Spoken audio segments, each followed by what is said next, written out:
Hello everyone, today I thought I would go over a few quick things you may not know about lights. If you have ever worked in level design and worked on your lighting, you might have placed a light and seen some strange reflections. Like right here, I could see the reflection of the light, but there's no actual model there, so it's just a random floating light. That's really easy to fix. All you gotta do is go into your light, scroll down or type in specular, and you can set this to 0, and that will get rid of the light itself having reflection, because only the bouncing light itself should reflect. Your model should be what shows in anything other than that. So there are a few other things I wanted to go over as well. So if you've ever used a light, you'll notice that, a spotlight, you'll notice that it doesn't really look like anything. It's just kind of a circle that just sits there. And that's fine for most cases, but what if you're wanting to do a flashlight? We're gonna go into any of our like editing software or like if you got Photoshop, you can use Photoshop. I use Inkscape, so I'm gonna create a box, and then I'm gonna want to set it to black. We're gonna put a circle inside of the square. Have your snapping enabled, so I want snapping up here in the top right corner. There we go. Now that it's center snapped, I can go to the gradient tool, and I'm going to select white. So with white selected, I'm going to drag out, and I'm going to drag in both directions. And now I'm going to double click or whatever your program requires to add in extra points along it. Now we're going to take the center point and we're going to make it a bit darker. So I'm going to go over to the fill and stroke, and I'm going to change the color to be a bit darker. This seems to be a bit oval, so we're going to go ahead and shrink this side a little bit, get more of a circular shape. So now that we've done that, we can go to the second one. And now we're going to go, we have brightness, so we're going to create another one here. We're going to go back to being dark, and we're going to create another one right here, and it's going to go back to being bright. And now we're going to take the whole thing, and we're going to add a slight blur to it. So this may look very familiar, and it should. So we're going to go ahead and import it. And now that it's imported, I can click materials, and we're going to name it flashlight. So we're going to go into this material that we've made, and we're going to go to surface and set it to light function. Now that that's created, we can just drag this in. We can right click and type in multiplier, or we can hold M and click. Now we can hold S and click. So we can get a scalar parameter, or you can right click, type in constant vector 3, constant vector 2, and then right click promote to variable. And now we're going to name this light power. We're going to drag this into B, drag this into A. We're going to drag this into emissive. We're going to set this to 1. And then we're going to hit apply. And once we're done with that, we can click our spotlight, and we can drag this in, and boom. Let it load in. We have created a flashlight. It's as simple as that. You can add more rings, you could do a lot more custom little effects to it, but that's how you create your own flashlight inside of your light.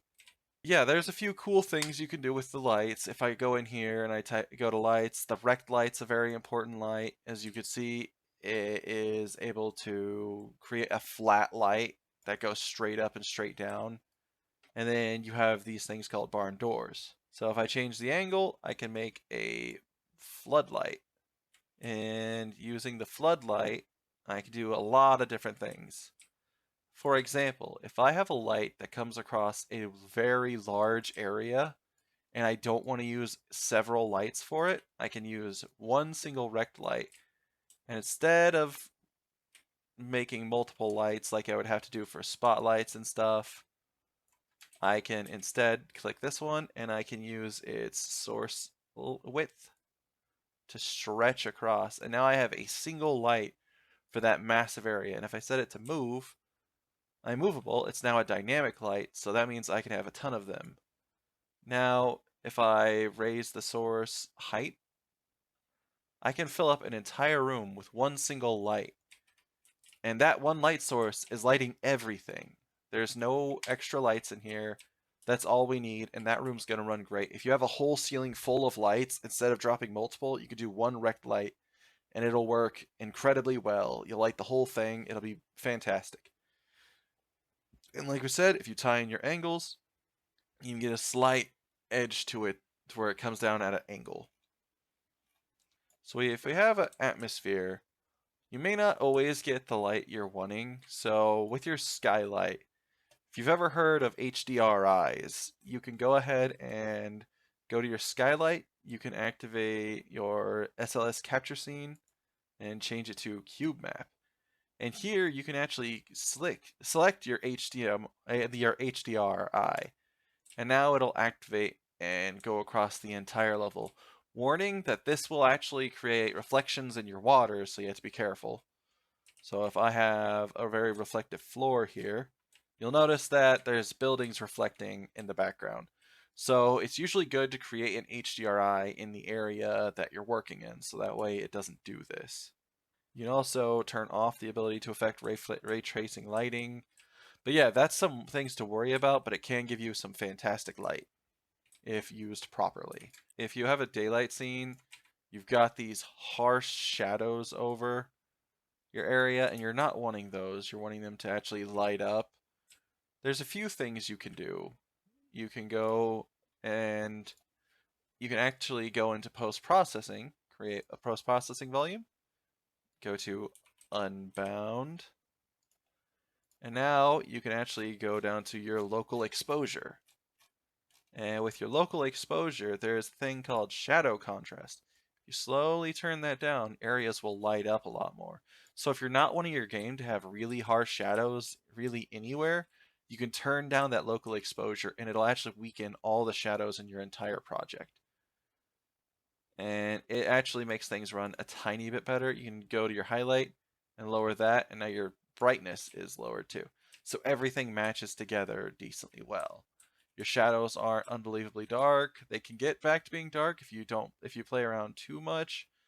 But going with a good mixture, you can get bright and dark in a very usable situation before you even have to worry about your exposure settings. There's also the worry of using indirect lighting intensity. So if I raise my indirect lighting intensity, if I have this set to do this, and then I bring it over more, this area is super dark. If I build my lighting, it can only do so much.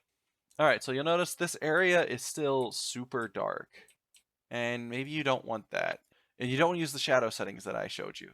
Then you can go ahead and scroll down to your indirect lighting intensity. I'll set this to 3, and you'll notice that instantly the light is so much brighter. Ignore that little background wall, it's because they're merged together. I can actually delete this one. But yeah, you'll notice that it instantly got a bit brighter, especially if you have it set to a movable light. It'll update dynamically. And now if I set the indirect lighting intensity to 7, it gets super bright. Set it back down to 1, it'll get back to being dark where it was before. There's another few things. If you're worried about super sharp shadows like this, it's as simple as raising your source soft angle and your source source angle. If you raise those, you get a much softer shadow.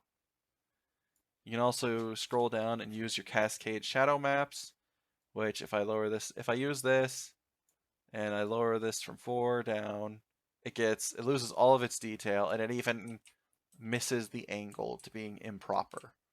So if I raise this back up to 1, this allows it to be super soft, and but it doesn't allow you to get extreme detail with smaller shadows. So if I raise it up, the higher I go, the more detail I can collect on each little shadow. But yeah, that's all I wanted to go over with this video. If you liked the video, go ahead and leave a like. Send it to somebody you think that this video might help. Other than that, I hope you all have a good day.